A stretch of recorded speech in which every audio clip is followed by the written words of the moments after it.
Content warning. The following show contains smoking, some accidental potty mouth language, discussions of fictitious violence, subject matter pertaining intergalactic war, and maybe a few things that will make some people feel relatively uncomfortable. We at Back in the Deck mean no offense to anyone, but either way, viewer discretion may be advised.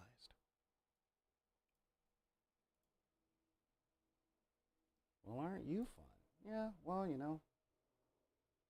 we should probably just start the music. Yeah, we should. All right, well, let's do it.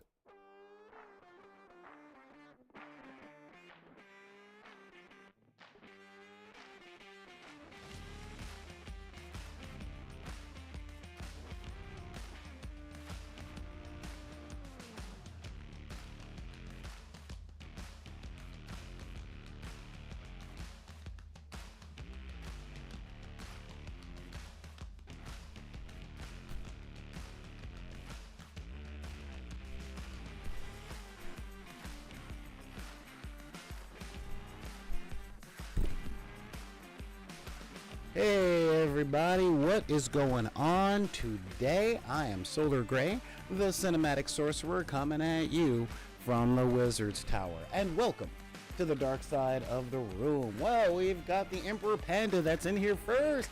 He's like, yo, there we go. And welcome, like I said, to the dark side of the room.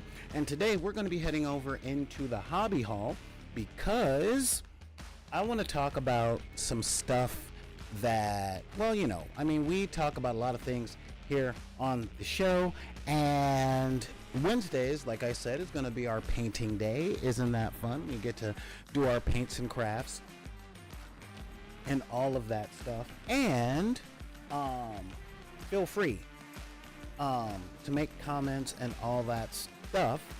Just leave a comment right here, okay? Right here. There we go. And I want to hear from you guys, all right? I really do. I want to hear from you guys. So send me your questions, okay? Send me your questions because I like having a segment where I read people's questions out loud on the show. That actually makes me smile. So send me an email at backinthedeck@gmail.com. That's BACKINTHEDECK@gmail.com. You can also reach out to me over on Twitter, or sorry, that's my ex. So yeah, hit me up through my ex at Back in the Deck. Back in the Deck. You can also reach out to me on Instagram and all that stuff. Yeah, it's coming up on 2 years, man. It's coming up on 2 years. And of course, if you are part of that wretched hive of scum and villainy known as Facebook, then why not join the group Deckers on the Book? That is the group where we talk to people and you guys can literally show each other pictures of what you're working on and stuff like that. We also have a Discord, and when one of my ride or dies gets in here, they will be dropping a link to that. So now that we've gotten all that out of the way, oh man.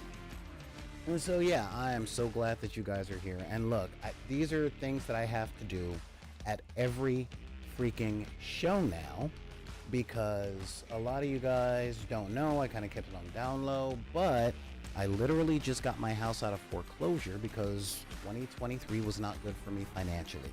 So as much as I don't want to run ads and don't want to push the merch and all that stuff, I kind of have to now. So if you guys want to support us because you get value out of this stuff and you like what you see and what we do and all of that stuff, then please leave a donation right there. Just, every little bit helps. Sign up for our Patreon, which is right there. I am really working on trying to maintain it decently. I don't have a social media guy. And of course, you can always, and I mean this, you can always pick up some merch. We have quite a few merchandise things that I like to show out there. And when I say that, I mean like literally. Y'all know how I love coffee, so you could get your own coffee mug and things like that. You can also grab yourself a t-shirt, a t-shirt or even a hoodie. a hoodie with our logo. I mean, all that stuff is there.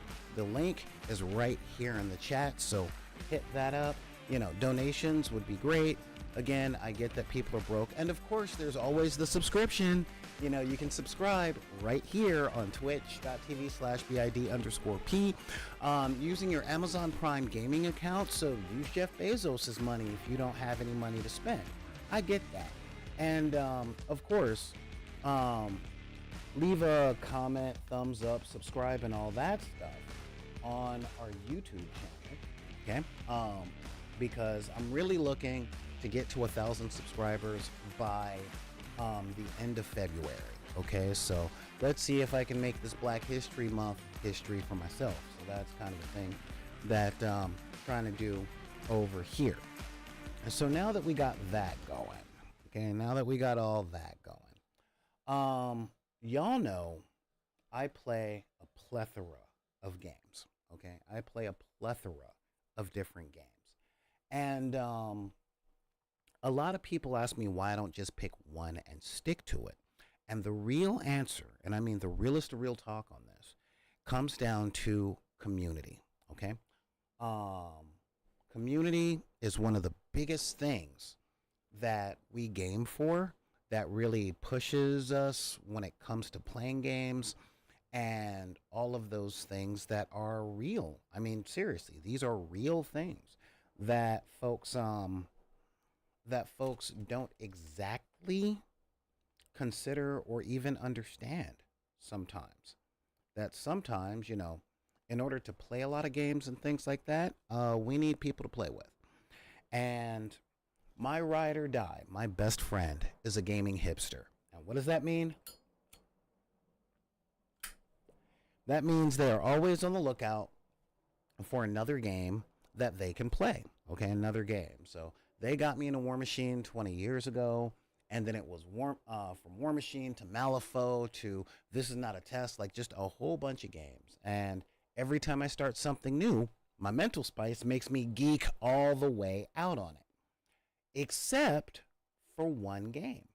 And that is the game that started me with all of this stuff. Way, way back in the day. I don't mean D&D. D&D started me in role-playing games, okay? But the White Wolf games, being Vampire the Masquerade, Werewolf the Apocalypse, and then came Mage the Ascension, they so solidly, concretely set me in as a gamer. But the thing that got me started playing with the toys, you know, playing with the tabletop miniatures, was Battletech. All right, Battletech from FASA Fan Pro was that was my gateway drug.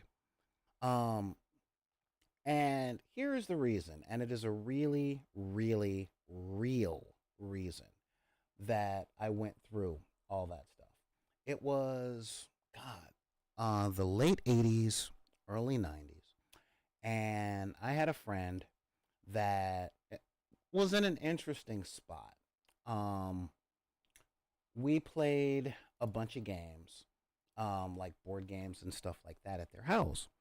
And another dude joined our group, and it turns out my friends were a little on the wild side, you know, and not to say that I'm not or that I wasn't, but at the time, I was the perpetually single friend. So when it came down to stuff having to do with relationships and adult play and stuff like that, that wasn't my world. Not from any morally judgmental place, just because nobody opened the door, you know.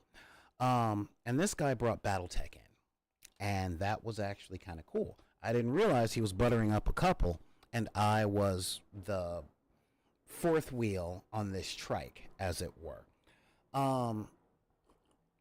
But the idea of pilots with giant robots that are shooting at each other, and the robots are like taller than buildings, you know, that was really, really cool to me. And I thought it was one of the coolest concepts outside of, say, Gundam or Robotech.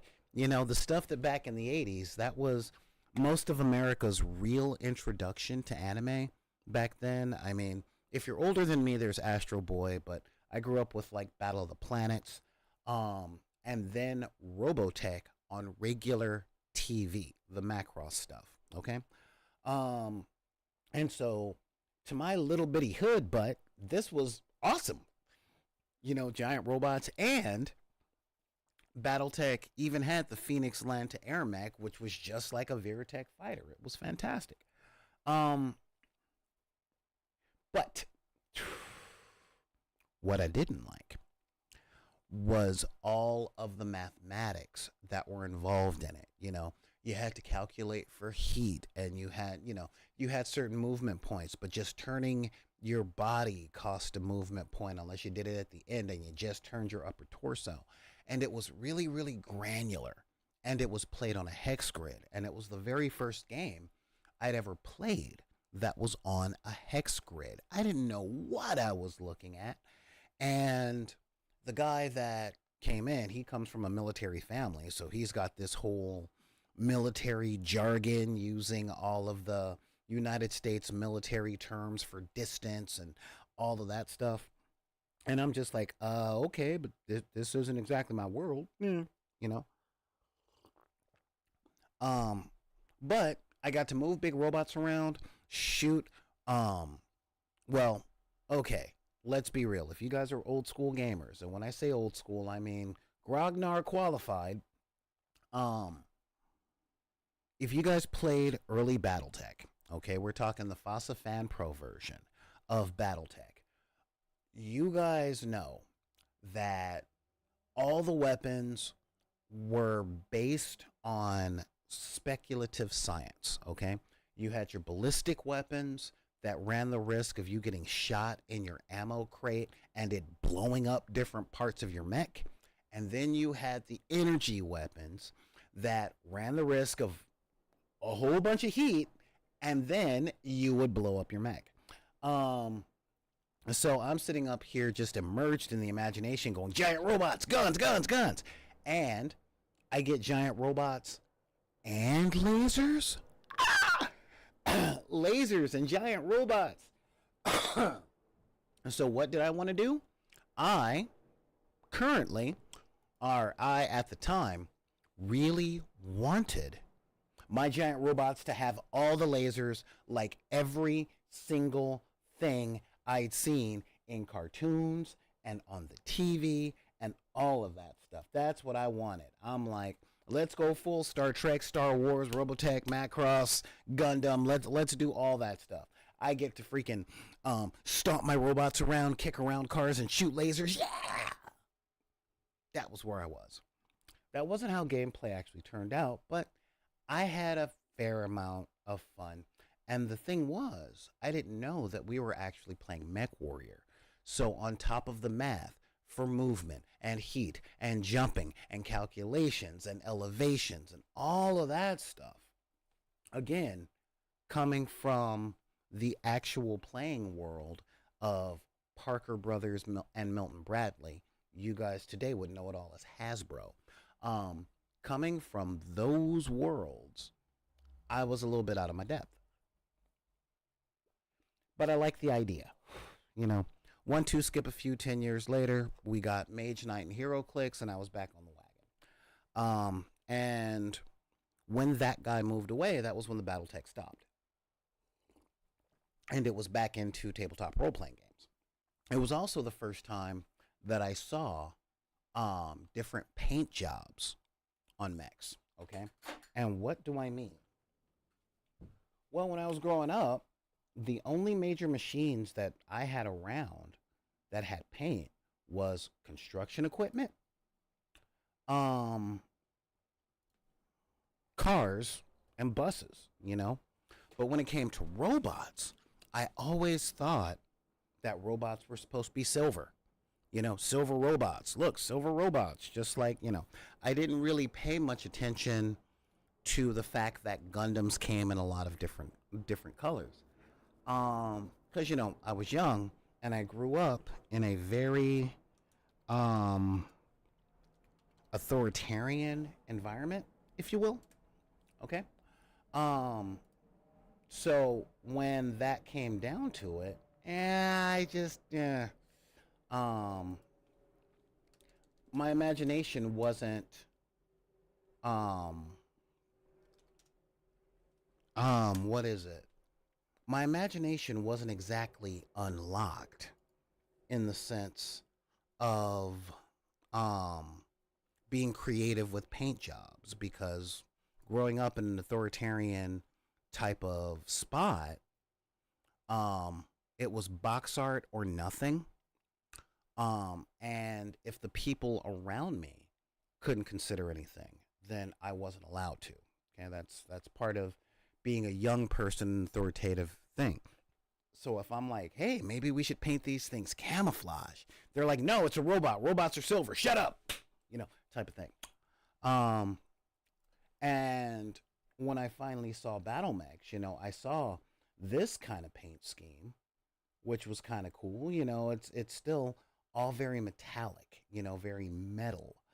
And the idea of painting it sand colors, that was just out of the park. Out of the park. That was just illegal, you know. And look at this guy. These guys are blue. Look at the blueness. Oh man, these guys are blue robots. Who? And later on, after I got out of college, I'm like, well, we paint cars in different colors, so why not paint robots in different colors? And yes, I call them wobots. And my love for giant wobots never stopped. I ended up playing games like Armored Core on the PlayStation that my friends owned. Um, and even Ghost in the Shell had a little bitty robot. So, the idea of robotic vehicles and all that stuff, that to me said future. Hey, Neon, what's going on, man? I'm glad that you showed up. Would you be so kind as to put a link to the Discord into the chat, please? Um, so that was one of the things that, put it in my head because it was in my head. Zombie. All right. So, in between the time of BattleTech and Mage Knight came the cartoon of Battletech. And this Battletech cartoon was so wacky and awesome and fun, and it had computer generated imagery. And understand it was the 90s and Jurassic Park hadn't come out yet. So, we were happy about stuff. Um, and then came toys. Um, yeah, then came toys. That was all the BattleTech stuff. Based on the cartoons. And I'm like, yeah, 14 episodes of a fun little cartoon where they had one of my favorite sayings, which was, information is ammunition. I thought that was super, super cool, you know. And we had these rebel guys, all that other stuff, and the cool Jade Falcon guy coming down, and all that jazz. Oh, looks like I'm freezing up just a little bit. All right, I hope. All right, cool. Yeah, had a little bit of a freeze up there. But yeah, we had like the inner sphere and these guys and enhanced imaging with the CGI and the computer images with the giant clanky stompy robots and stuff like that. And I played the game. I read one or two novels back then, and I kind of knew what the universe was about. Not as good as the Gatekeeper that it taught me how to play the game, but it was all right. Oh, Happy New Year's to you too, Panda. I hope stuff in Scandinavia is going really awesome. Because, one day I hope to visit, if not move there. But we'll see. So, yeah, I was really, really, really interested when WizKids, at the time, like we're talking like 2003, 2004, had picked up MechWarrior. Um, and I'm like, cool. I used to love Battletech, and it was really cool and awesome. Um, Unfortunately, and I say this with all humility, it used the WizKids slash HeroClix Mage Knight buying model, which was a lot of blind purchases, you know, which is really cool when you're first starting out. It's a great way to get a bunch of stuff. The game did not go well because HeroClix turned out to be the bread and butter of the whole company. But it was also seriously into pre-painted miniatures, and at this particular time in my gaming development, I was not very big on painting mechs. Okay, that was not my bag. I did not enjoy painting because I was surrounded by professional artists. So it was a weird thing. It was a very weird thing. But here was the thing: the Mech Warrior gameplay from WizKids was not very intuitive, and the game just really wasn't that fun. Wish that it had been. Wish that it had been. And I had a bunch of mechs and a bunch of vehicles. And that was one of the things that made it not too fun was the blind packs always came with a bunch of vehicles when people like me wanted wobots. So I kind of put that one down, got rid of the robots, that kind of thing. Um, but later on, I gotta check who picked up the thing. Just recently, within the past couple of years, Catalyst Games hit the scene, okay? And they did the thing that I ended up really, really enjoying. So, before we get into that, though, I got to pause for an ad break. If you're not liking the whole commercial thing on this, I totally get you. Use your Amazon Prime account um to subscribe on Twitch, and you guys will get spared the 1 minute commercial breaks. But we'll be right back.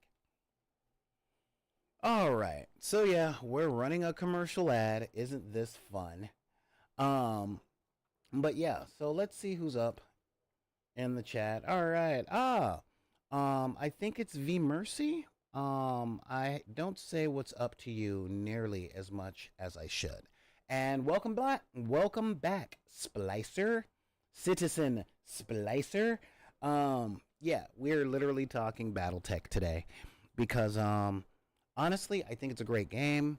I think it doesn't get enough flowers, and again, I like gaming, which means I'm not limited to one single system. Now, as I was talking a little bit earlier, one of my best friend is a gaming hipster, who's looking for the perfect game, but a good amount of my old gaming group only want to play RPGs. If it's anything head to head, they're not interested, they're not willing, primarily because their subculture, okay, and I don't mean the subculture of gamers, I mean the 115 people that was in my gaming group, primarily my live action game, um, come from a culture of competition. Most of us were teenagers, like kids to teenagers in the 80s. And I had an interesting talk with a friend of mine about that, where Vietnam united a whole generation in the United States of, teenagers against the government, where the 1980s fostered a culture of competition. Okay, everything became get more than your coworker, versus a good amount of hey, everybody team up, union strong, all that other stuff. It's interesting to see how time goes. Anyway, so like I was saying, Catalyst Games, welcome back. Yeah, Catalyst Games re-hit the scene, having done quite a few games, and they got the license that was passed around like a hot potato between FOSSA Pro, and then they folded. And then they went to WizKids, and WizKids let it lapse, and it wasn't quite in the public domain, but the rights weren't very expensive at the time. And they came up with the current iteration of Battletech. And with that, they came up with Battletech Alpha Strike. And Battletech Alpha Strike is essentially a very similar skirmish game, okay, to Battletech, but you play it on regular terrain and you use a Hey, what's going on? What's going on, Daryl? Um, you play it on regular terrain and you use a tape measure like a savage, not a hex based grid with different levels of stuff. You just take your little mechs, uh and you have your little mech cards that are not nearly as granular as the old Battletech lists. And what do I mean by this? Well, we're going to take a look at some of the old Battletech sheets because yeah. And this right here is the one that I grew up with. Okay? Let me see if I can adjust this and make it a bit bigger. Yeah. So this is the one that I grew up with. We've got the mech data, the name, the weight, its running speed, its jumping speed. You did your own weapons loadout. Okay, so you were sitting up there with books. You're essentially creating a character for every single mech that you had. And then you had all the dots. This is its outer armor. This is the front. And this is the top of it. And then, of course, you have your internal structure where your critical hits went in. And with your critical hit table, you had what was where, how many engine hits or gyro hits or sensor hits or even your life support hits, and what weapons and heat sinks and jump jets, like all the stuff that you bought for it, where did you put it on the mech so that when that part got blowed up, you still don't have it anymore. Again, realistic, very realistic, very, what else is the term that I'm looking for? It's also very granular. Hey, what's going on, Mike? And so yeah, very granular, very realistic, really steep learning curve. But once you got it all the way. Kind of gritty, yeah, kind of gritty, granular enough to be called gritty. But once you actually got it, you took the class, you got the other stuff. Then it was actually a very cool game to play. It wasn't fast paced. It was a lot more like capital ship combat in the sense of it's intense, but it's at a medium pace. But those were the old character sheets. And the reason that I bring these up, okay, the major reason that I bring these up is because Catalyst Games got the license and they did the thing. They really did the thing that a lot of people like myself really dig. Okay? And I mean this. We really, really dig it. In the sense of Battletech mech sheets. Yeah. One of the things that we really dig, especially if you are like me and a lot of other gamers, middle-aged, have most of your friends are middle-aged, and you have to deal with, work, school, kids, auto repair. You don't really have the spare time or the energy because the older you get, the less you want to do after work. If you're here in the United States, if you're in a good country, then, you get to work to live versus living to work and make somebody else rich. But that's not this podcast. That is for a meeting tonight down by the docks. So they took this thing and said, hey, we got the Battletech game. We did a few 21st century upgrades, but if you still want to do it that way, do it that way. Go ahead. Go ahead. Do it that way. It's totally cool. If you don't want to do it that way, then we've got these cards here. Okay? So, these cards versus these sheets. Cards, sheets. Cards, sheets.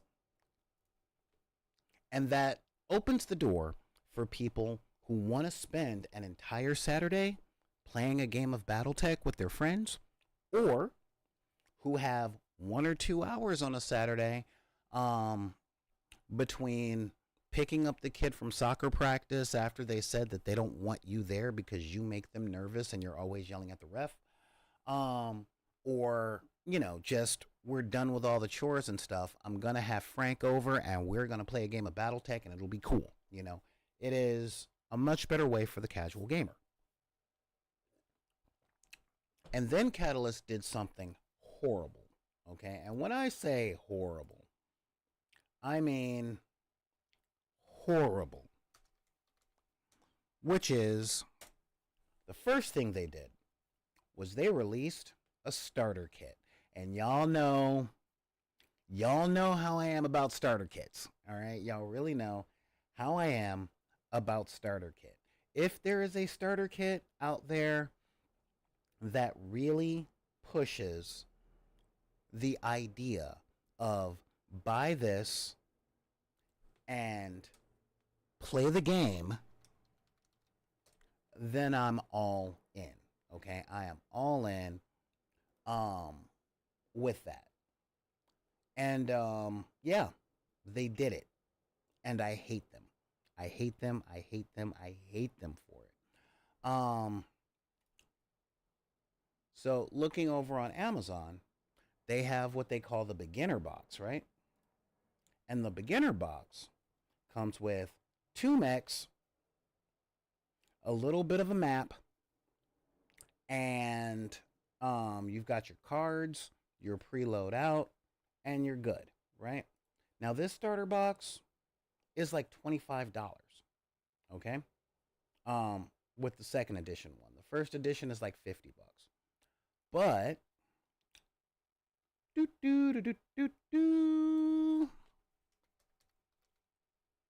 but the Alpha Strike starter set comes in at a cool $80. And you're like, but $80 is not. Oh, that, yeah, you get all this stuff. Quick start rules, cards, 1, 2, 3, 4, 5, 6, 7, 8, 9, 10, 11, 12, 13 jacks. All right, 13 models, all the cards, the pack of dice that you need, a bunch of widgets that you can have with it. And again, the information to play Battletech the old way with your hex grids and all that stuff, that's still out there. So 16 models for $80?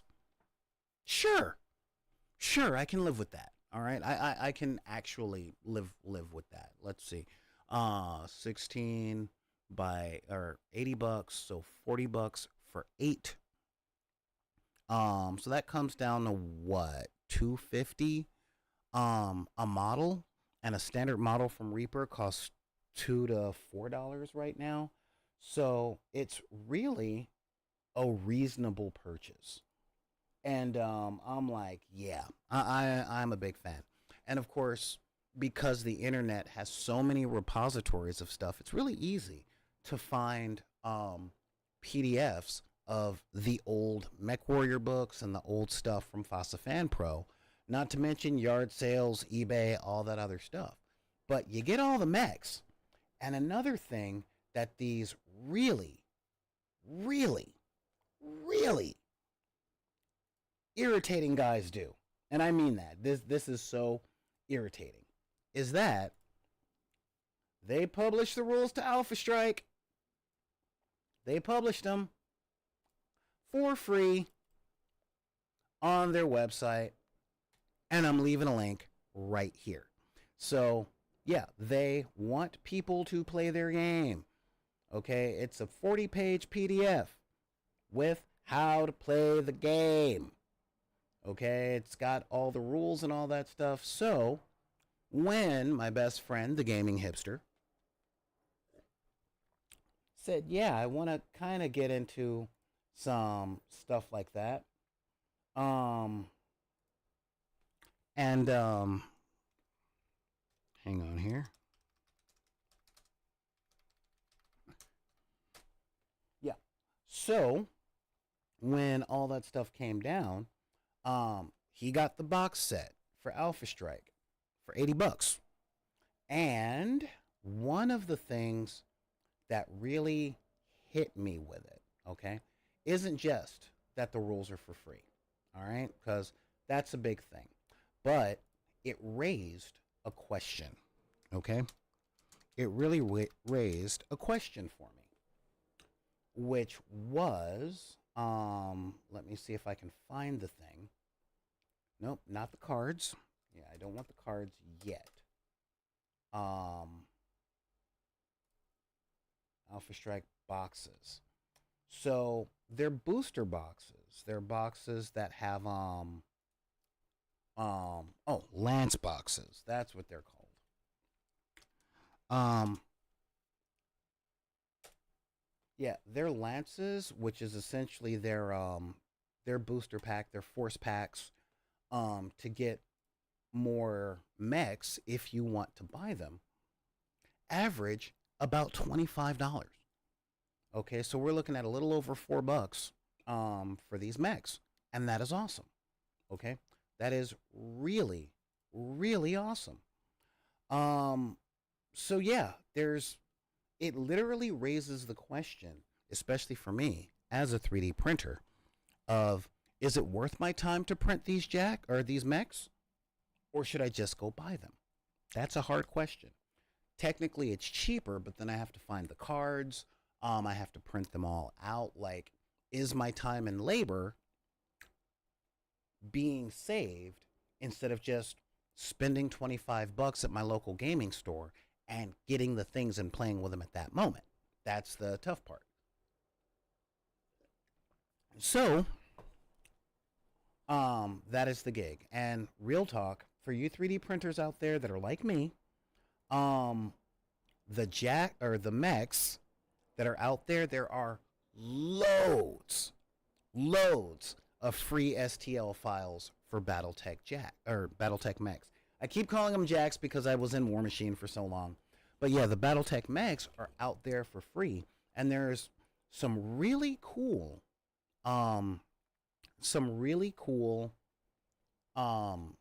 STL designers that sell the mechs for really low prices. We're talking $1 to $5, you know. So it's still very, very, very inexpensive to 3D print them and all that stuff. But is it worth it? For me, the question is, what money do I have at what time? Like, do I have money on me right now, or am I going to have to like, which one do I have currently? Do I have resin? Do I have cash? You know, not gonna lie, you guys know I pretty much 3D print all of my 40K stuff, but this is the stuff that I pay for at game stores, so I can easily go and buy the stuff from the game store to help support my friendly local game store. Okay, but for purposes of the show, I also had to test out some of these 3D print files just to say whether or not they were or weren't worth it. And that is what we're going to be painting today. All right, so let us head on over to the gallery so that we can, so we can get started, because I've pretty much talked your guys' ear off. All right, so let's head over to the game gallery. And here we are. Ooh, I'm floating. So we are going to start with the Mad Cat. Yeah. Now, as you guys see, I've already primed this guy, because priming on the show, doing it live. Well, I'll tell you what. If I get 1,000 bits, all right. If I get 1,000 bits on here on Twitch, or quite a few donations on the PayPal with the link that's down there. Okay. Yeah, there we are. Yeah, with the link that's down there. Then I will start priming on the show while you guys, go, oh my gosh, you should be ventilated. Yeah, I know. But I'm not. That's why I do this outside. Okay? So we're going to take a look at this, and it's like, yeah. Okay, this is my Mad Cat. Now that we got this, we are going to use some pretty basic paints, all right? So the first thing that we're going to do is we're going to start with a little bit of skeleton bone, because as you guys know, I slap chop. I slap chop almost everything, all right? But with our paint schemes that we're using, all right, there we go. Yeah, with our paint scheme, we are going to, well, what's the term? We just want to get these highlights up just a little bit, and we are going to be testing out some of the Army Painter Speed Paint Silver, okay? That is a really cool thing. Because y'all know how I feel about Army Painter Speed Paint. Okay, y'all know how I love it. Focus. In fact, come in a bit closer. There. Let's get some more light down here. Hey, look at that. Just a tiny bit more. There. All right, yeah. Ooh. Yeah. So, yeah, y'all know how I love Army Painter Speed Paint. All right, y'all know how I mess stuff up like that. And, because as you guys know, because I admitted it earlier, I am still not the biggest fan of painting, okay? I like playing. I'm about the pew-pew. And if that's not your guys' thing, well, guess what? They're my toys. I do what I want. I do what I want. They're my toys. So, yeah. But when my friend recommended this, he did the thing that I want more people to do when it comes to suggestions, I am not. Hey, what's going on, Zenithades? Ahoy, ahoy, ahoy. One of the things that I'm not a big fan of is when folks say to do stuff and don't provide a means, okay? That is one of my really big things. I've been going through this as a middle-aged man on the internet for a long time now. It's like, hey, I'm trying to get my numbers up. Oh, use TikTok. What do I put on TikTok? You put TikToks on. I hate circular logic. And you find this a lot in gaming circles. Well, you should play X. Okay, well, let's say I get this book and I start to play X. Or once I get this book and I read the rules and I create a character or I get something, will I have someone to play with? Well, you've got to find a community, and I don't really take advice like that. You know what I mean? I really don't like that whole thing. Oh man, it has been a day. Well, you know what, Zen?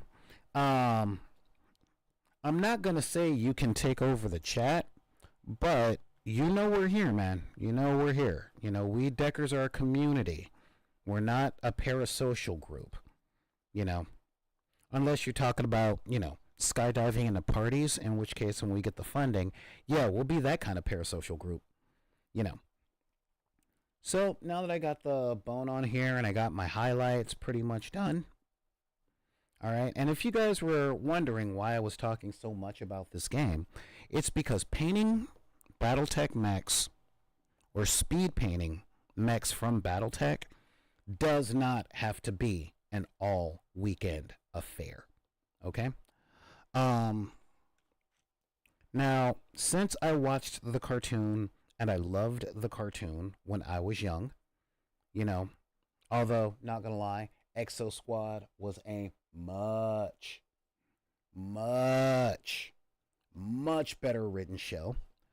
Um, what at me? It had deeper themes and better writing. It just didn't have brand recognition. Ooh, missed that. Okay. Um, what I will say is I really took a liking to Clan Jade Falcon. You know, they were really cool antagonists, and I really dug a lot of the concepts from the books that I'd read. It was so cool, you know. It was pretty much them going, yeah, I'm your bondsman now. What? Yeah, you beat me in combat, so I'm with you. You know, I'm with you now. And it's like, yeah, we don't trust that. So now that we got that going, we're going to take our broadsword silver from Speed Paint 2.0. All right, this is very cool. Oh yeah, you can definitely find this on Virtual Tabletop. You can play some Battletech on Virtual Tabletop if you're not like me and actually know and actually know how to use Virtual Tabletop. Okay? And that's what we're going to do. We're just going to throw our broadsword speed paint on. Now, again, I know a lot of people that say speed paint isn't good. It's like one thick coat. You never know how much to put. And I'm like, dude, you guys are just overthinking. Okay? Now, for some stuff, like my first painting, when I was first painting War Machine, was spray can. Okay? I didn't know what I was doing. I didn't know how to get certain looks. And it was actually funny because I was working for the current owner of Dice House Games in Anaheim, California. And he was an artist. And when I say an artist, he went to school. He understood art. And when I told him, look, I don't know how to do this. And it's like, read the directions in the book. And I was explaining to him, this was when we were painting War Machine. I'm like, it says to do these things, but what it doesn't say is how much paint to use, what size brushes to use, how long does it take for paint to dry, you know? And he's like, oh, like you have no background in doing this. I'm like, dude, where I grew up, the closest thing to painting we had was the tempera paint you got in elementary school all the way to high school, yo, and graffiti paint. And I'm like, I don't feel like going to steal I don't feel like going to steal a bunch of spray paint from a store. And he's like, okay, yeah, I wouldn't want you doing that either. I'm like, cool, we on the same page. So, this is what we have here. All right. And yeah, we got our guy completely base coated. And this is actually kind of neat. I very much like that. It happened quick. My crevices and things like that are not as dark as I want them to be, but that's okay because we are then going to take some Greylord Gray and Speed Paint Medium, and we're going to make ourselves a Speed Paint panel lining wash. All right. So I'm going to use 1 drop of Greylord Gray. 2, 3, 4, 5, 6. 6 drops of Speed Paint Mediums. Actually, 1, 2, 3, 4, 5, 6. Well, we're going to use a ratio of 6 to 1. I'm going to do 2 and 12. Boop. There we go. And then I'm going to take my wet brush. Okay. And we, like I said, are going to make Now, I didn't even wash the brush off, so I'm going to have some metallic. This is a lot closer to gunmetal. Yeah, just a little bit of water in there. Okay, so I want this stuff to really capitalize on its capillary action. Okay. Ooh, not really liking that. So we're going to take some matte black and just add a drop of matte black to our magical formula. Matte black. Not to be confused with Jack Black. God, that was bad. That was bad. Okay, don't don't unsubscribe. Do not unsubscribe. I will pay for that joke. Let's see what's going on in the chat. Virtual tabletop helps out cost. How I try to play most. Okay. Yep, this is the poster boys. Yep, players can be flighty. One of the hardest parts of playing. It's true. It's very true. A lot of players can be super flighty. You know, super flighty and super unreliable. Because again, what's the term? Life gets in the way, y'all. There we go. You guys see what I'm talking about there? Yeah. Just want some of those darker colors to get in there, you know. I really want those shadows down there. And why am I using contrast paint? Or Army Painter Speed Paint? Because I like it. You know. And again, this stuff was specifically designed with that capillary action in mind. Now, you could do this with a wash if you wanted to. But I am super broke, having just spent $11,000 to save my home. So I'm out of wash. I really don't have any. But that's okay. A wash is just super, super, super thin down stuff. You know, at least that's what it was back in my day. And again, if you're like, well, it messes up details and it doesn't mean, yeah. Okay, cool. But guess what? Hashtag not your models. You don't have to use this stuff if you don't want to. Okay? So now, the downside is that it's winter. And I live in one of the top 5 warmest areas in the continental United States. What does that mean? That means even here it's cold. So where you guys are, oh my God. So we're going to let this guy dry. And we are going to go along to some of the other ones that I've had. Because I want to do a whole lot. You know, we got the Atlas. Hey, Atlas. And again, we still have some of that wash. Or some of that darkening. You know. So I want to use pretty much the rest of it. Because I hate wasting anything. And yeah, I want the creases and crevices to really pop, okay? Because we're going to go over this with a dry brush of gunmetal, because for some reason I can't find my shining silver. Okay, and this is the Atlas. This turned out to be the mech that I used most often.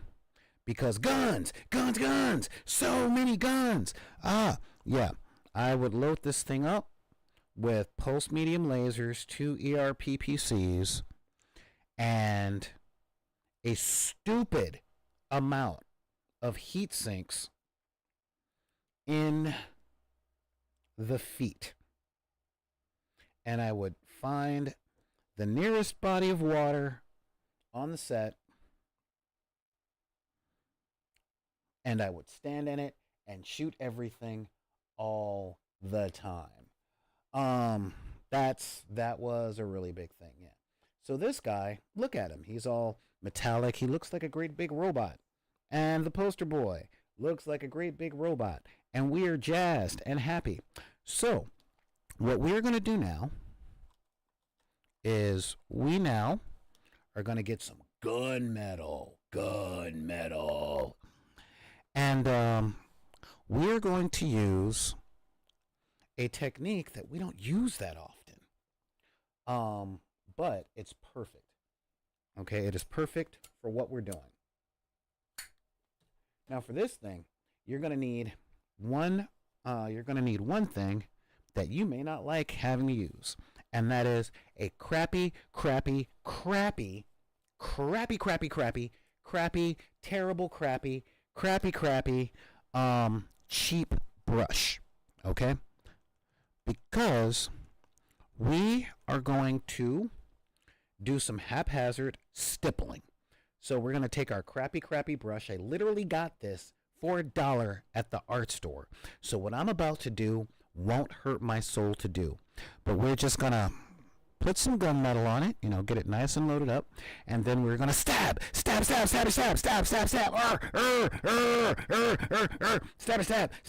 Okay, there we go. All right.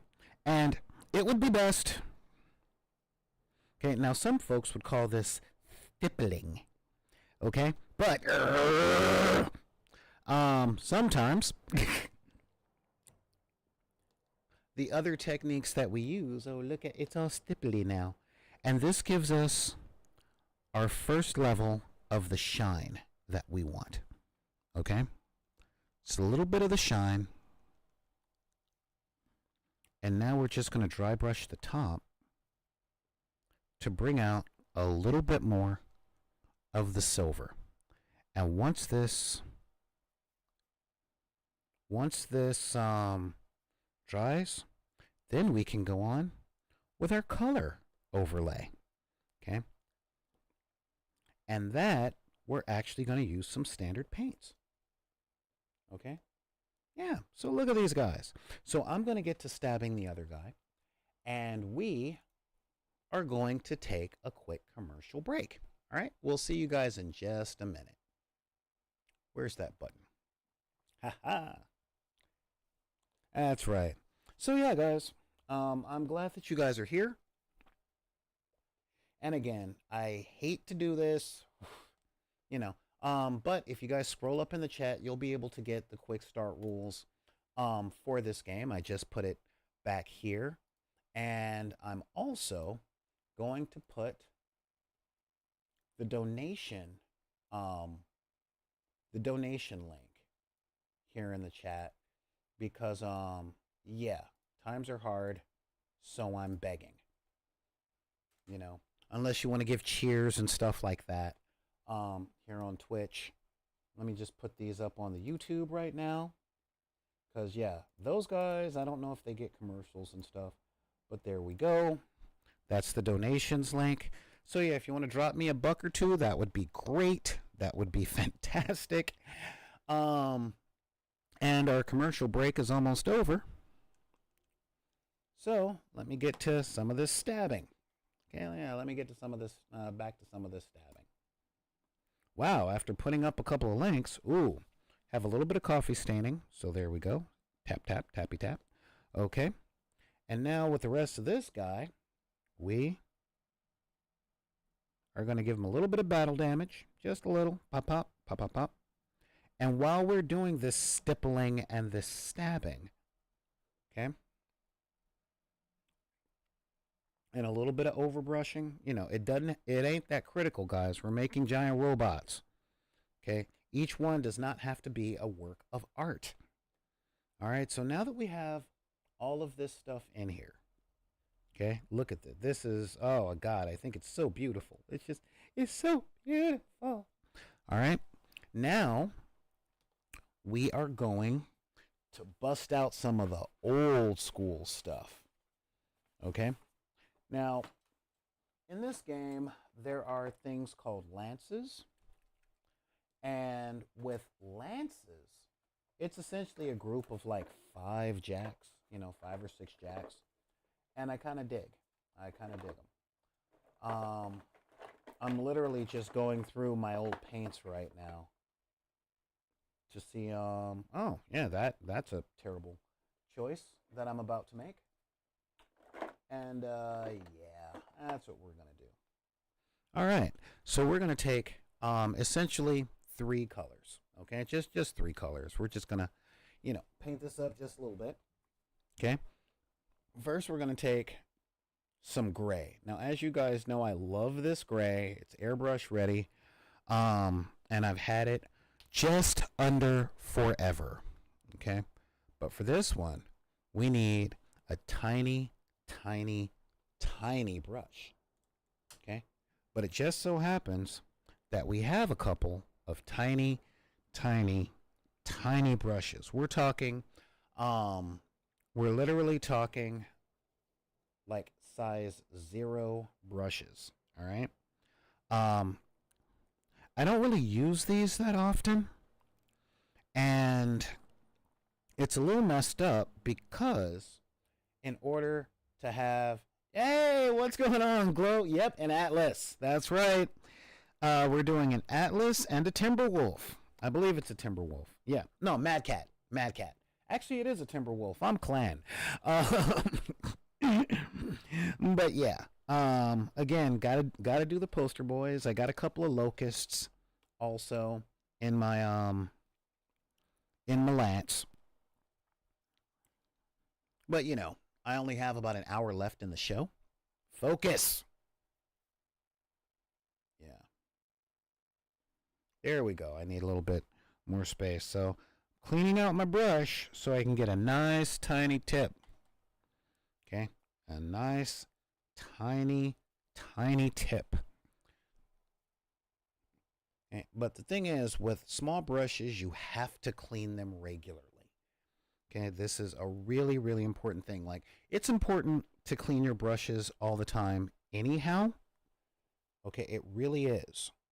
But with your tiny number 1s and number 2s and stuff like that, it's super important to make sure that paint doesn't dry in the brushes or in the ferrule, because once it does, it is so hard to get all the paint out from where it is while keeping your bristles from foxtailing.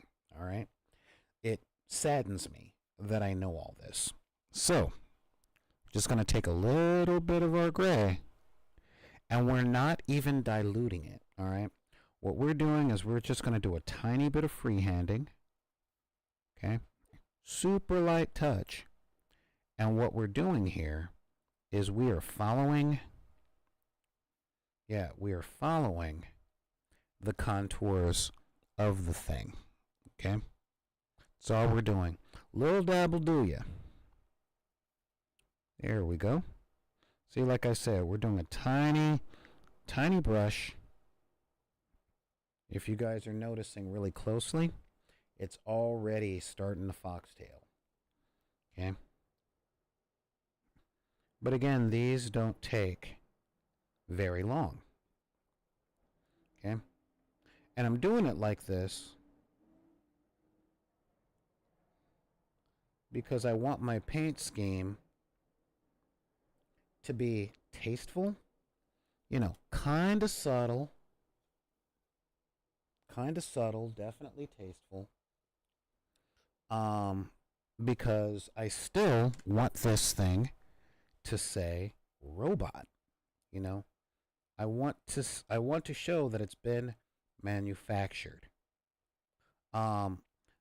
The really interesting thing for me, as far as the Battletech lore goes, is very few, if any, alien races. It's all human. Now, I don't like to think of the idea that we're alone in the universe and stuff like that. I like to think that if there were other life forms out there, they probably wouldn't want anything to do with us right now. Because if you can travel across the entire galaxy or even further, within a lifetime, you've got some pretty advanced stuff. Oops. There we are. Yeah, you've got some pretty advanced stuff. And with that pretty advanced stuff, you probably only want to interact with things that don't see reality through the lens of war. You know, because going across large distances to meet new and interesting species and to kill them, that doesn't, that doesn't exactly track as cool, you know?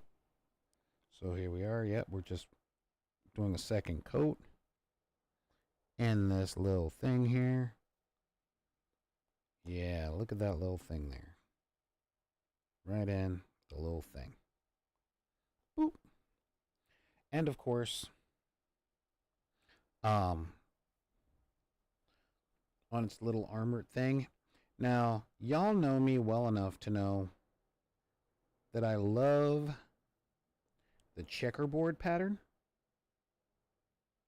I love alternating stuff because it's relatively easy to do.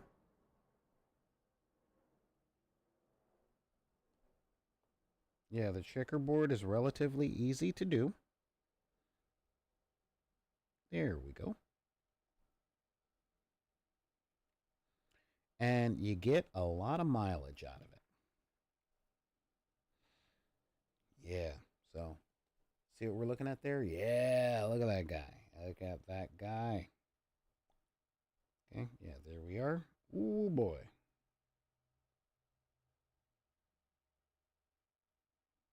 Just going to keep thinning this out. And put a little bit. Okay, it's time to add just a little bit of water. So make sure my brush doesn't get all gunked. Okay, we don't want a gunky brush, not when we're doing stuff this small. And we are going to add its little windows.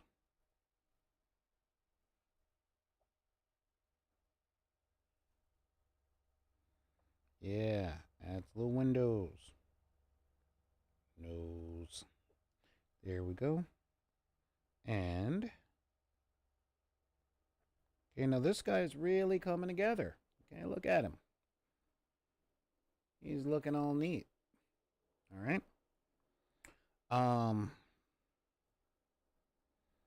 Now we'll add some of this stuff to the top. Really bring out some of that stuff. And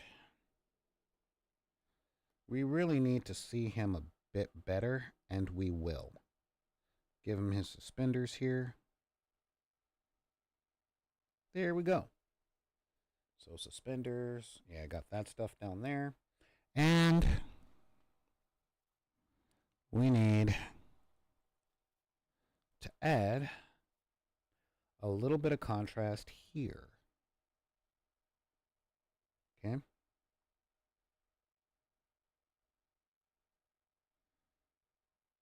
It's almost. Yeah, there we go. Boop, boop. Other side. Boop, boop.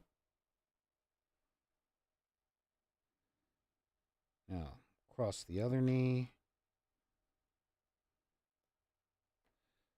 Yeah. Now, if you guys notice, this is kind of given a white feel. And that's really important. Okay, that little bit of a white feel that we're getting gives us a tiny bit of contrast. Yeah, look at that guy. See? Now this guy is coming out cool. All right, look at that. Ah, yeah, and he's got his gun sides with that little design. All right, and that's going to be it for the white on this guy. Now, what are we going to do on the Atlas? Well, the Atlas is going to get essentially the same kind of pattern because it is part of the same lance. I love heavy mechs. Love them. So we got our medium mech, we got our heavy mech. There we go. Yeah, give him a bit of an armband. you know. And some more other designs.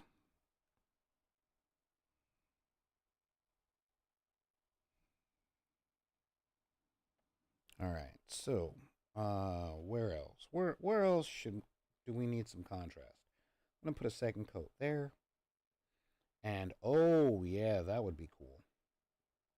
Take that there. Take that there. Just give him a bit of trim on his outsides because they're like epaulets or epithets. There, yeah. There we go. Yeah. So you see that? Oh yeah, that gives him some character. Okay. And while we're doing that, you know, putting a little character on these guys. Okay. Boop. Boop. There. And you see, Friday we featured Stargrave on the show, and one of the dudes in my battle group is a robotics expert, and he can create a robot. And this, you know, these mechs are great for that kind of thing. All right, let's give him a bit of a football feel, you know. Of course, I'm American. I should be calling it soccer. But yeah, we're going to give him some pads there. There we go. Look at that.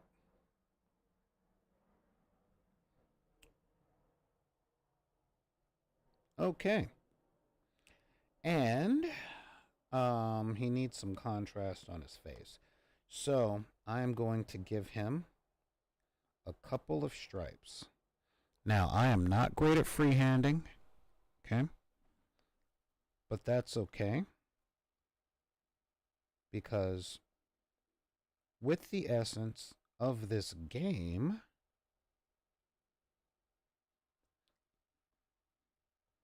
these mechs are supposed to have a very hand-painted feeling. Okay, you got unorganized people out there scavenging for parts. Yeah, look at that guy. All right. Yeah, scavenging for parts, and let's do a little bit of pinstriping. Yeah. And doing custom jobs on just about everything. So, yeah. Which means not everybody out there knows what they're doing. And a lot of folks out there are just like me. Going, it's my giant robot. I do what I want.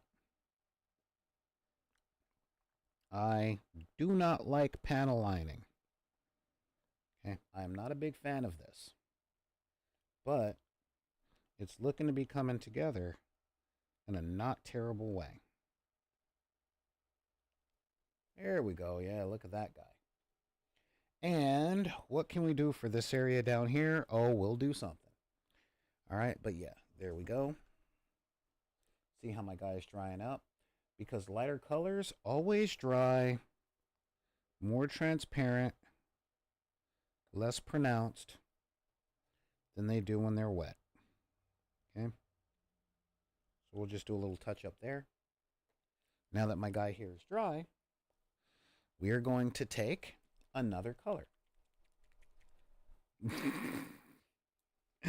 All right, we're going to take some gory red from Vallejo Air. Okay? Vallejo is one of my favorite paint brands. They really are. Advanced alien species see humanity in the lunchroom and be like, nah, y'all can't sit with us. Yeah, you're not exactly incorrect. Okay? So let's just give a tiny bit of thinning water. Just a tiny bit. you know, because again, we don't want this crusty, crusty cakey. And now we're going to add some red accents. Now, red is always tricky for me.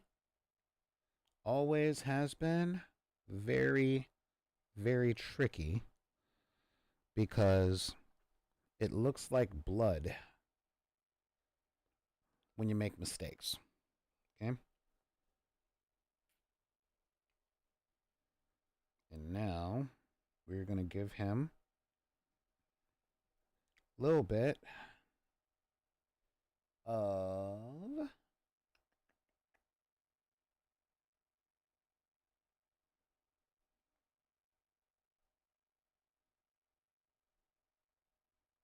a little box here.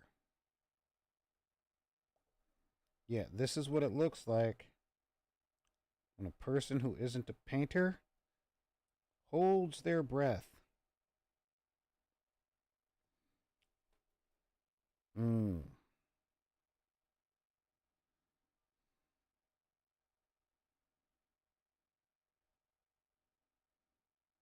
There we go. And there. Let's get this guy in here. Boop, boop.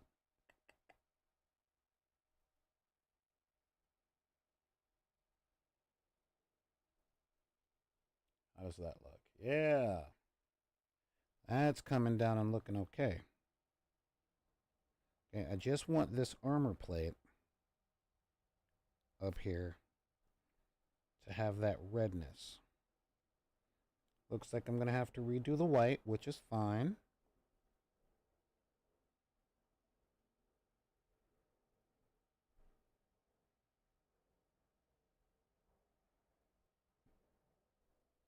I can live with that. Yeah. All right. So now let's give him his top pieces. Okay. The red is to symbolize this is where death comes from, because I have all of the rockets. There we go. And since I have all of the rockets are going to be coming out of the red thing. You know? Now, a lot of folks like making up headcanon and stuff. I'm not really a big fan of that. At least, I'm not a fan of making it up and sharing it. You know? My guys know where they come from. And the reason for that is most of the games that I really like and I play a lot have so much lore. So much, you know. 40K has over, what, 400 novels? Battletech has over 200. And I'm very much the type of person where if I make up my own lore, I want to make sure that it doesn't get in the way of the stuff that's already there. Okay? But I don't want to read 500 books for the purposes of making up my own little team. You know? But one of my favorite parts of science fiction is that when you've got interstellar travel, there are going to be lost colonies. Ships are going to crash. People going to get lost. And what do they do when they get there? Okay? Now, maybe it's because I'm old and I grew up watching Gilligan's Island. Okay? But yeah, I just like the whole idea of, oh, no, wait. We weren't able to get home or communicate that we were out here, so this is who we are and what we do. Hey, look at that. Okay, now this is coming together to be something. Okay, and again, I just pick a panel and I slap on a color. Pick a pattern, slap on a color. It don't have to be super complex. Just pick a pattern, put a color on it. That's it. That's really all you have to do. You don't have to be the best in the world. Cause what do we say here back in the deck? They my toys. I do what I want. So they your toys. You can do what you want. Yeah. Let's see here. Coming on down. The big thing for me is I want to make sure that my contrast is decent. What is contrast? It's the ability to tell one thing from another. Okay? And that's it. Like, I love the look of panel lining, although I hate doing it, so I don't do it. But I do really, really appreciate the look. And a lot of folks I know that paint just do phenomenal panel lining. Not me, though. But then I don't make art. I play with toys. Here we go. Yeah. And there we go. We got that. Oh, wait. I didn't do it on this side.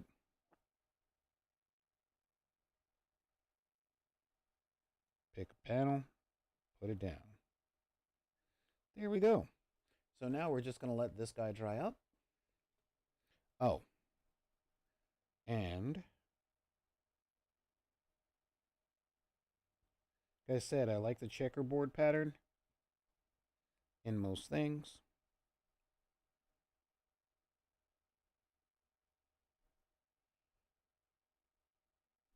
There we go. Yeah. And again, guys, these things don't have to be phenomenal works of art. Okay? They're your toys. Have fun with them. You know?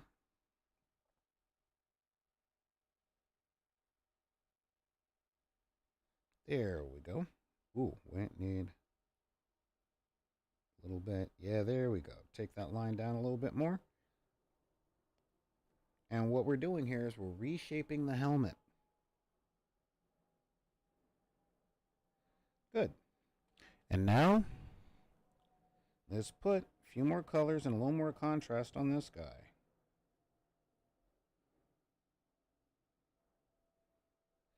And I'm sure y'all know what's coming up next, right? Because this is me. So we are going to use a copper of some kind. All right. So that is there. And there we go.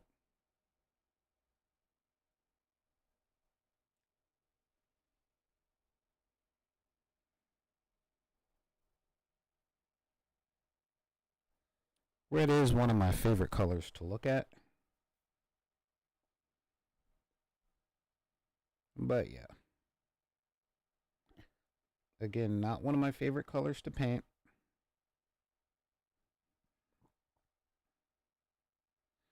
Because one offset brush stroke and it looks like I cut myself while making toys.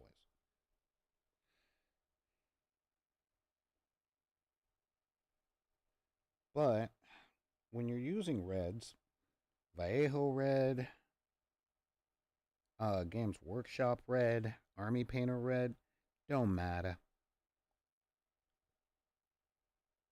You get a lot of bang for your buck with the red. A lot of bang. And that's something I appreciate deeply. There we go. And what do I mean by bang for your buck? You don't have to do a whole bunch. Like, a little bit of red will go a very long way. Let's give him a little bit of that. A little bit of that. A little bit of that.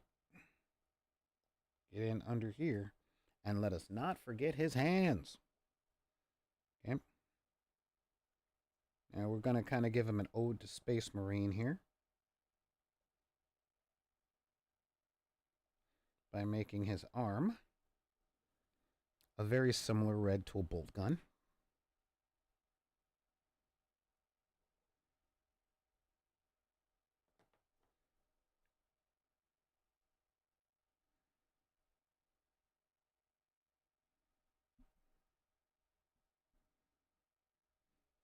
No, I'm not going to do the inside totally because it's a monopose model and I'm good.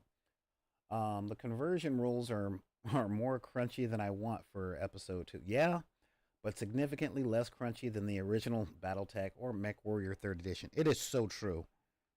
Um, but Alpha Strike is just take the card, play the game. And y'all know how I feel about open the box, play the game. You know? Yeah, I know. I do come at a lot of this with almost a board gamer mentality. And I'll own that. I will own that 100%. Because when it comes down to it, guys, I see, and this is a hot take. God, what time of the video is this? All right, 1.5. I'm gonna say this hot take, and I know some folks are gonna come at me for it, and I'm willing to have that conversation. Okay, but I think a lot of the hobbying aspect, creating terrain, making dioramas and stuff. I know in my case, and I think I'm not alone in this, feels a lot more like coping. Like we buy these games to play, and then we don't have the time or the other people to play with. So we learn to focus on the modeling so that our money isn't wasted or our time isn't wasted.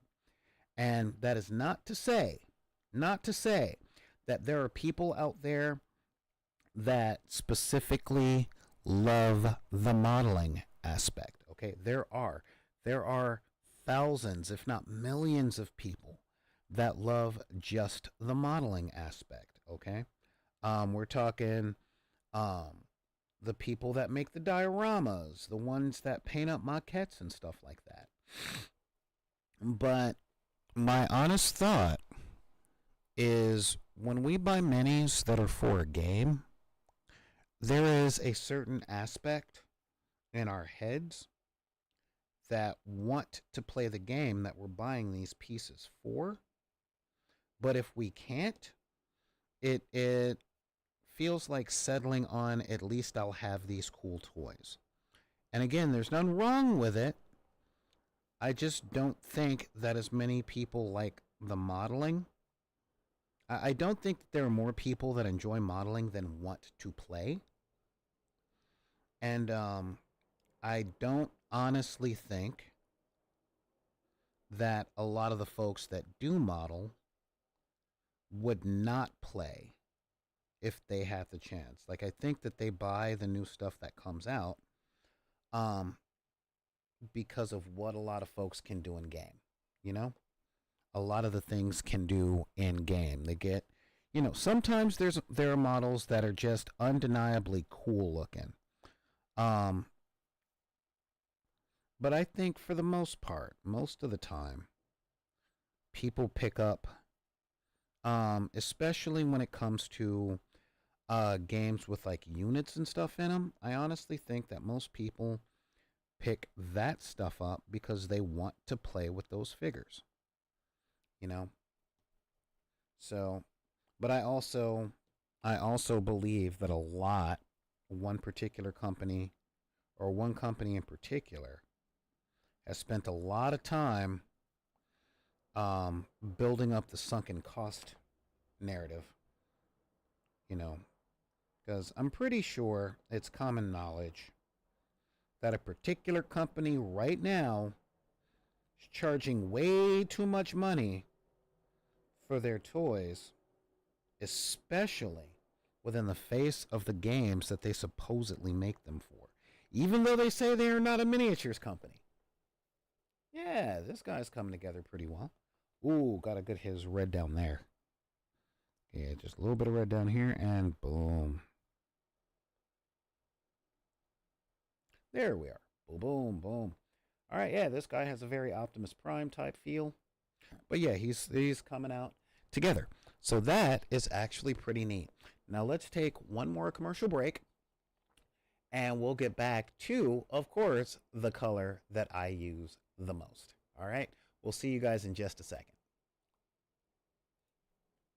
So yeah, yeah. I mean, seriously, that's really my hot take on that one. I seriously think that more people want to play than want to model, but modeling is the thing that you can do if you don't get anybody to play with. And as much as I don't like it, as much as I don't like it, that has been my personal experience. Let's see. What's going on in the chat? We got Glow um, saying, hearing that the Mech Warrior Destiny is a good way to get the fun of the TTRPG with lighter rules. Destiny is very good from what I hear. Hang on. I dropped my brush.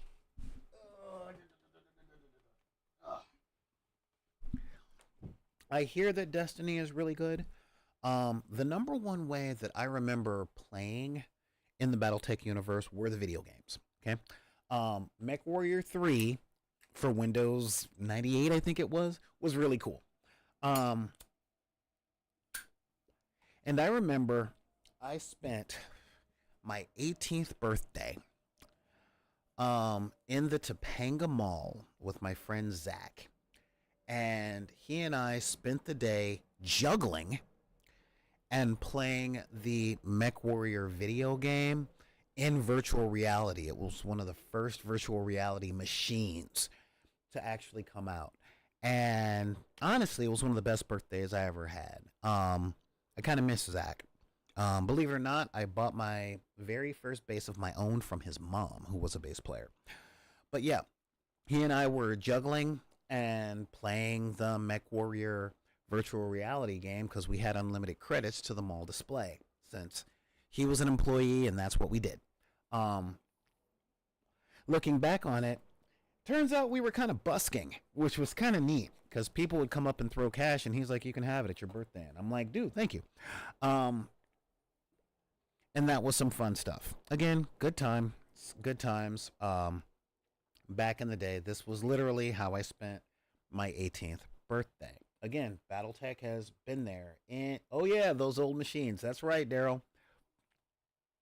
You know, it was heartwarming for me. It was very heartwarming. Y'all know me to complain about parties and there not being any and stuff like that. But the biggest thing that got me was that particular birthday was just me and a good friend doing the stuff that we loved. We didn't end up playing any music because he too was a bass player, and he was a better bass player than I was at the time. And yeah, quite honestly, that was just a really nice day. You know, it was a good day with a friend. We were kind of sharing a birthday because I think his birthday was like 2 days before, 2 days after mine. Had a huge crush on his sister because all of us did. And but yeah, and that was very cool. You know, I ended up playing in a Mad Cat and we were like, you know, running around, blowing up robots and stuff.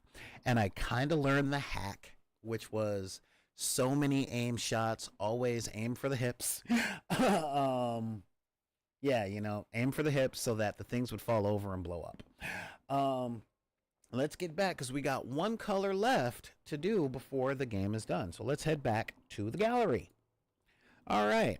So the next color we're using is bronze. Weapon bronze. And why? Because we need some metal accents. That's right. We need some metal accents. And that doesn't mean I'm a mad cat. Whoa. Not that kind of metal. But no, we need a few metallic accents to offset the colors that we got. And yeah, it's actually funny, the stuff that you remember over time, you know? A little weird, really funny. I think it's kind of cute and a little bit charming. So here we are. Oh no, that's not good. I can't see. When the sun drips down very heavy behind the front of your dress, all shadowy lined. There we are. Now, focus. There we are. All right. And so now we're going to take our bronze and we're going to line that stuff. See? Look at that. This just brings it to life, doesn't it? You know, this is like turning on.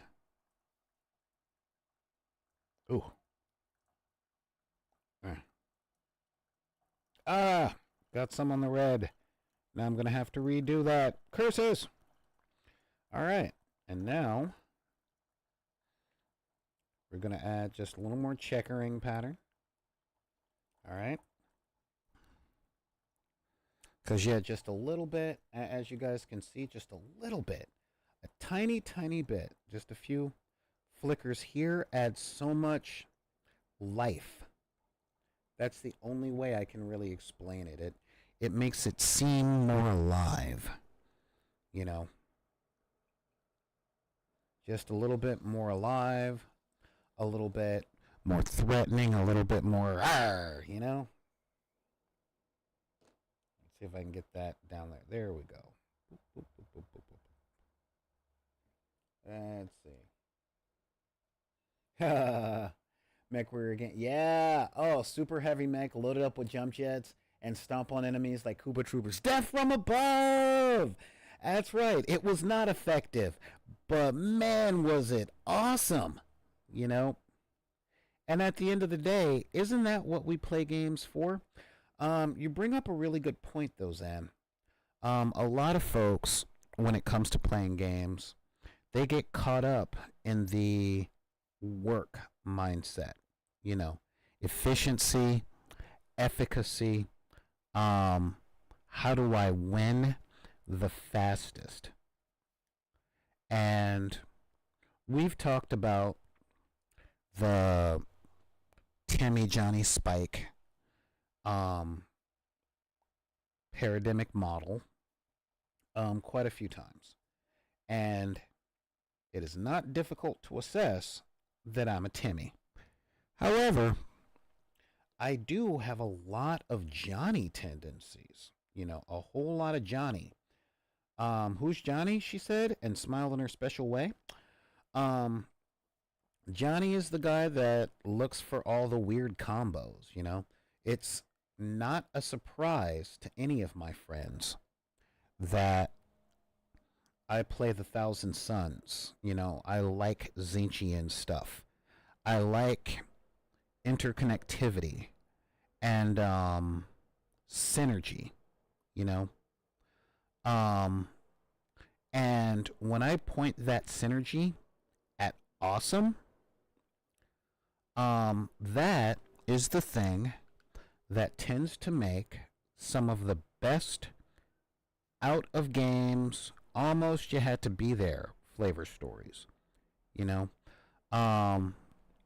When I talk about, you know, loading up an Atlas with as many jump jets as possible and heat sinks in the feet and going, yeah, now I'm gonna jump on your face, take you out like a Koopa. You know, if I got taken out in a game like that, would I be mad? Oh, God, no. Because I get to tell people, dude, it jumps all on my face. And that was cool and awesome. Anybody can get blasted off the field, but can they get stomped out by something that should not go that high, that fast? No.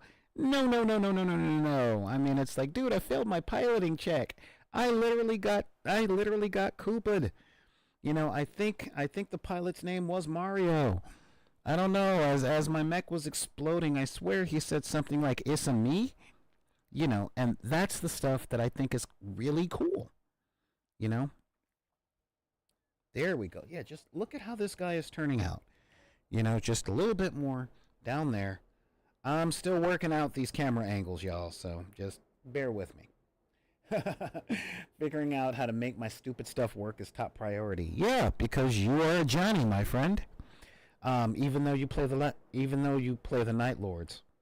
Oh no, no, no! My guy that does a whole bunch of war crimes and looks at the Geneva Conventions as a to-do list. He's just my little beau. He just needs a hug. He needs a hug on the stromo. Yeah, that's it. Yeah, he needs a hug. Um, I'm kidding because I actually like that particular Primarch for that particular game. Um, I love the apocryphal stories in canon that's like, no, you can't give up on life. You can't. You can't do that. You do not get to unalive yourself because you forget hope. If you do that, then you'll take hope away from other people. So I'm going to throw you off the building because you broke the law. I think that's kind of funny. And there we go. There we go. This is a done Mad Cat.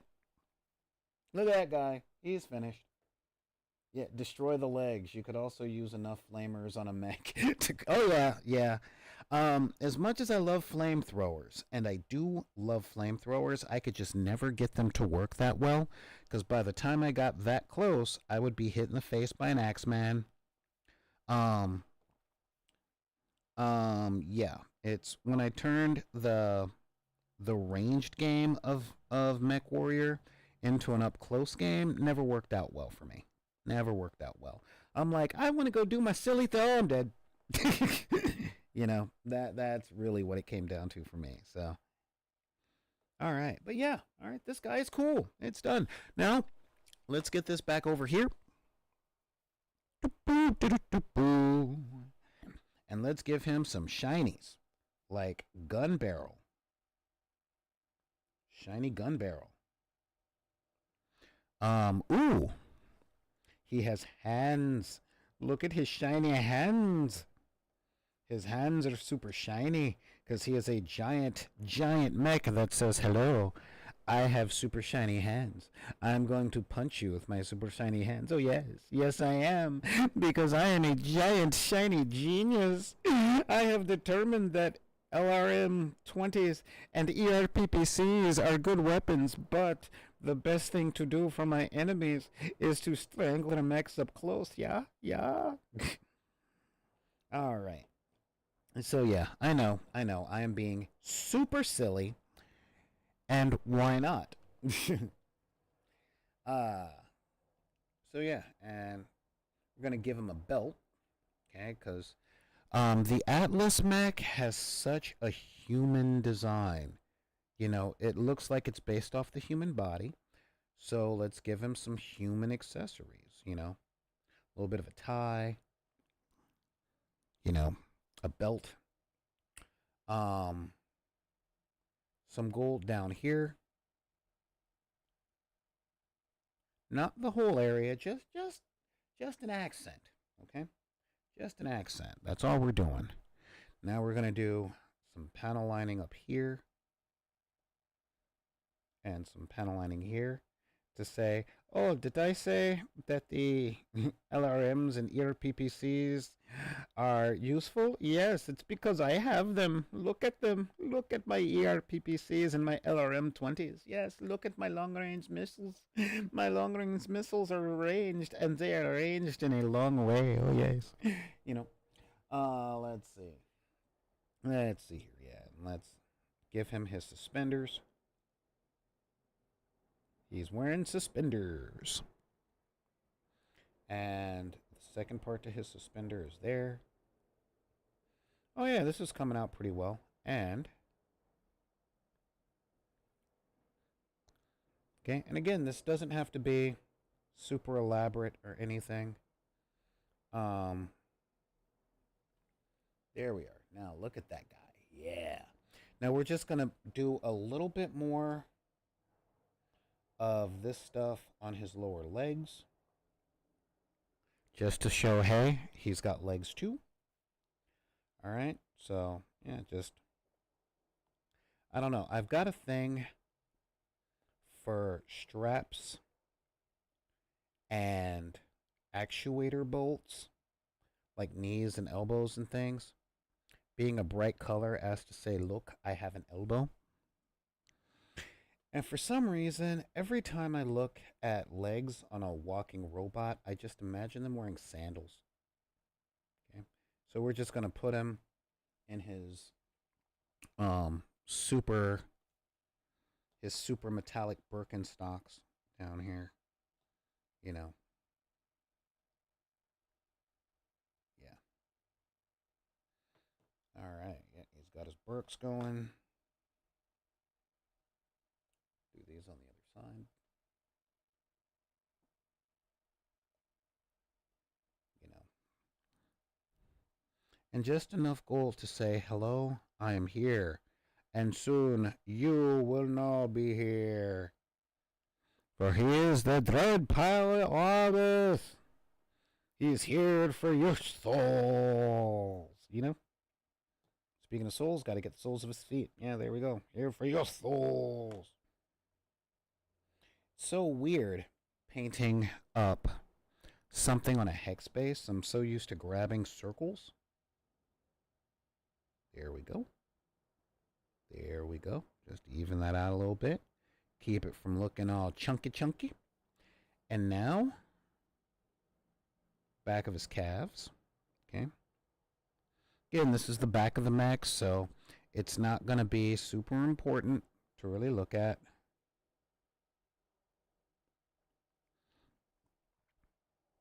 And now finish out his belt.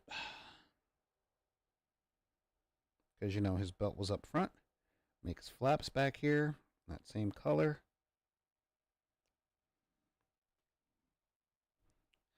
Make his stuff go all the way around the arm, so as not to say he's cheap and plated. And a couple more patterns.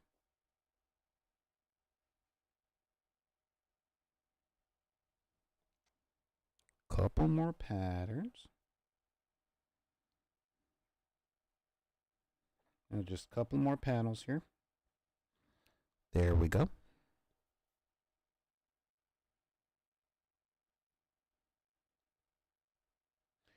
And one or two panels down here just to break up some of that dark. There we go. That's it, guys. Oh, wait. I'm going to give him eyes. Oh, here we go. Going for the eyes. Go for the eyes, boo! Okay. So now, in the eyes. Pop. A little bit in his eyes. Then wipe it off. A little bit in the eye. Wipe it off. A little bit on his nose. Set that little hole. Then wipe it off. Now, look at him. He is alive! He's alive! And we're just going to break up just a little bit of that by giving him quick pinstripe highlight on his head. And look at that. Now we are truly in danger of doing what I never recommend, which is becoming a painting butthead. And what does that mean? That means looking at a piece that you're doing, okay? Look at the piece that you're doing, and you end up seeing mistakes and you want to fix them. Or you see a couple of other things that you want to do and you want to fix it. But guess what? You're more tired than you know. So, walk away. Walk away. That's what we're going to do. We're walking away, okay? Walking away. That's where we are. You know, we don't want to be a painting butthead, okay? Yeah, we walk away, we make the thing, do the thing, and yeah, that's the day that we call. We walk away, we call it a day. And why? Because if we don't, all we're going to do is mess it up. That's all we're going to do. And every time we do something like that and mess it up, then we get mad at ourselves, okay? So instead of being mad at ourselves, what are we going to do? We're going to walk away. We are literally just going to call it a day. We're going to walk away. We're going to let the thing do what it do. What is this? Rodimus colors. Oh, you know what? I did not realize that I was doing that. I totally didn't realize that I was Rodimus priming the dude all the way out. I'm like, wow.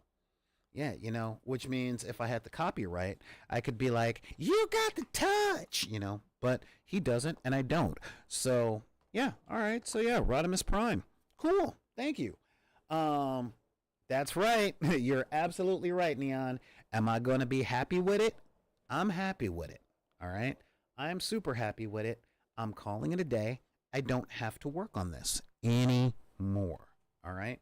It's done, especially since I actually have 3 or 4 or 5 more mechs that I have to use. I got a bunch of other mechs that I got to do this with. And so instead of working myself to death trying to get it right or get it perfect, I'm going to just be happy with it. Oh, yeah, look at that. It's almost like that's the premise of this show, because again, they're your toys. They're your toys. Do what you want. If you ain't happy with it, cool. Keep going. All right? I myself, I'm happy with it. I really am. I'm happy with it. And since I'm happy with it, we gonna call it. That's where we are gonna call it. Which is cool because it happened to be that I ended up getting happy with it at about the time I would normally wrap up this show. Almost like an act of providence, you know? But that's really the most important thing, guys. Seriously. As long as you're happy with the work that you do. And you never forget that they're your toys. They don't belong to other people. They don't, they're yours. Where did my mouse fall to? Always do this. Oh, there it is. Yeah. Oh, I did not mean, see, this is what I mean. This is right here. What I mean. All right. Yeah, there we go. Yeah, just trying to get this right here so that I get a good shot all the way in. Ooh, boy. Yeah. Because, yeah. There we go. Yep. There. Get that. Was this here?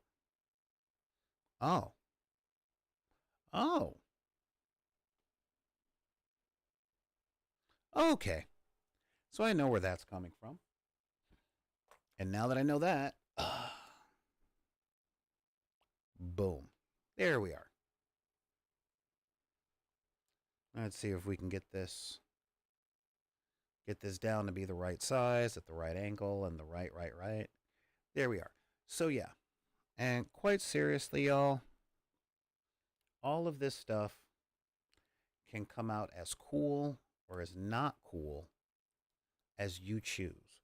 But the important bit, the most important bit, is making sure that you, my friends, are happy with what you got, I know a lot of folks, too many folks, spend way too much time over caring.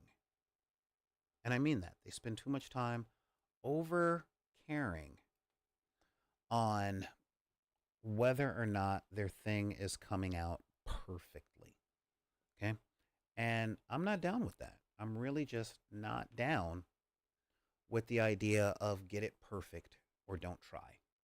Okay? That's not where I come from. That's not how we roll. Okay? Although, what I want to do is I want to move that up just a little bit more. Bring that down. Okay. Yeah, there we are. That's getting there. Yep, setting up the shot to try and get everything right. And I am going to. Nope, not there. I am going to take that down and just going to do one or two things real quick. Color correction.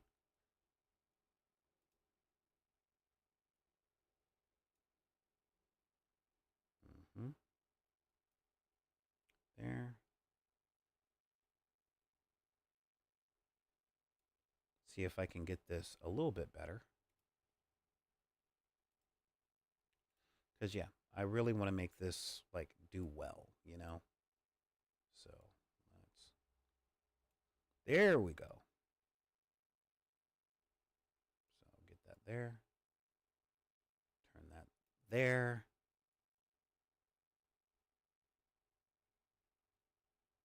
There we are. All right, that right there is what I'm talking about. So, now that we got all that stuff going, now I'm happy enough to go look at that. All right, that is what we're talking about. We've got our guy there. Come on, focus. Yeah, very Rodimus Prime. I'm really digging that.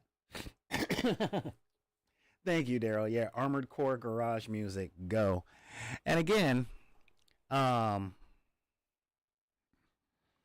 we've got our theme that's pretty decent. Who knows? In time,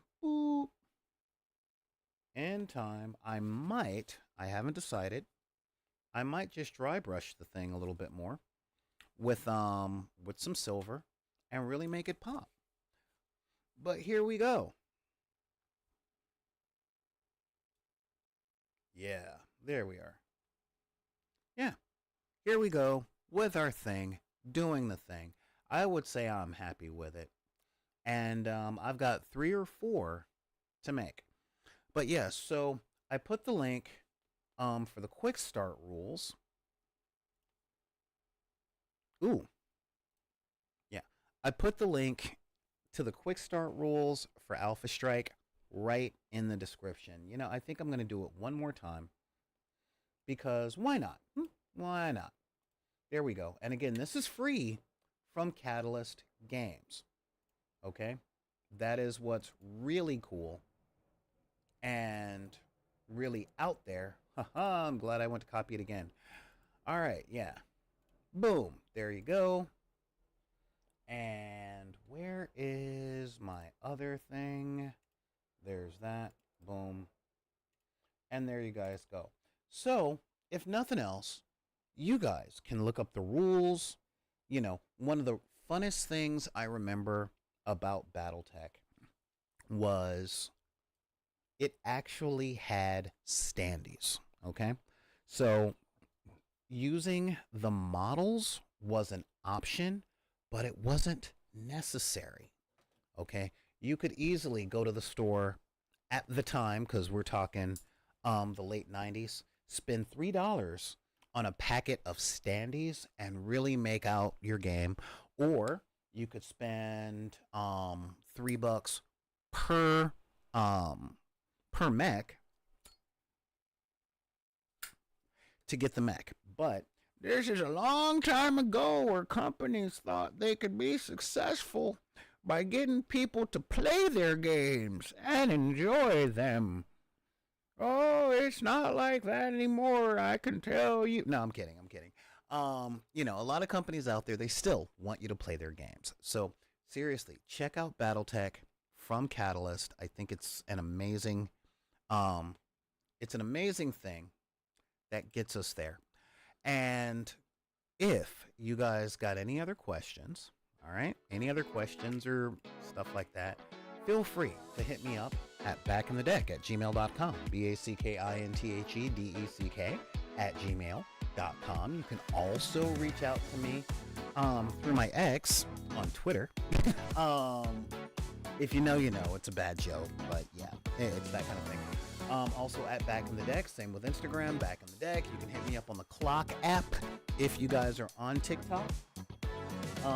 At BidP, that's BID. And if you are still part of that wretched hive of scum and villainy that we call Facebook, then join Deckers on the Book. That way, you guys can talk to each other all the time. And if Neon or Zen would be kind enough to put up a link to the Discord, that would be great. I also put a decent amount of our shows on SoundCloud, so feel free to go to SoundCloud/Back in the Deck, and listen to some of our old shows. I want to do an anniversary show. I really want to do sort of an anniversary show because I looked up and I realized I've been doing this for 10 years, guys. Haven't been doing it well. Most of it's been learning curve. But yeah, I've been doing internet content and stuff like that for 10 years. And it has been an interesting journey. But right now, the month of January, I'm trying to get the website up and running again, which kills me. I'm trying to get my merch set, trying to get my social media presence going. Like, it takes a lot to do this nowadays. Not like the old days where I could just put up something on YouTube and call it a day. Now, I need a whole team. And I don't have one. So, this is just me. And I've also launched a second channel. What? Yes, I've launched a second channel. And that channel is Bass Blast 105. What? That's right. I did a second channel. And this channel, and when I say launched, I mean we went out there this morning. Okay, I launched the first video. And this is the channel where I teach how to play the bass guitar. I'm there with my student Katie Turnbridge, and she is really amazing. She's really amazing.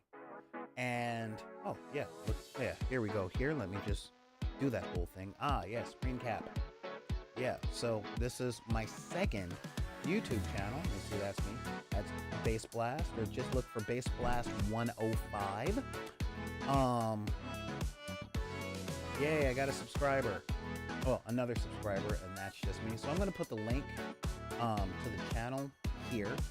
You know, it's literally called Bass Blast, and every week I am going to be putting up another lesson for the bass guitar. So if you've ever wanted to learn music from me but are out of state and can't afford stuff and all that jazz, I'm putting all of it up there so that people can learn. The challenge I'm gonna have with that one is copyright strike. How do I teach people my method of playing when I can't play any open music? That is going to be fun. But with all that, guys, thank you for being here. Thank you for tuning in.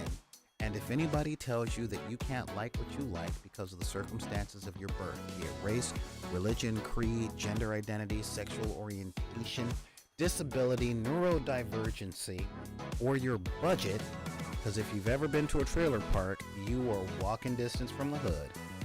You can tell any of those people to take their cards and put them back in the deck. This is Solar Gray, this is Cinematic Sorcerer, saying thank you so much for being here, and we will see you Friday on the dark side of the road.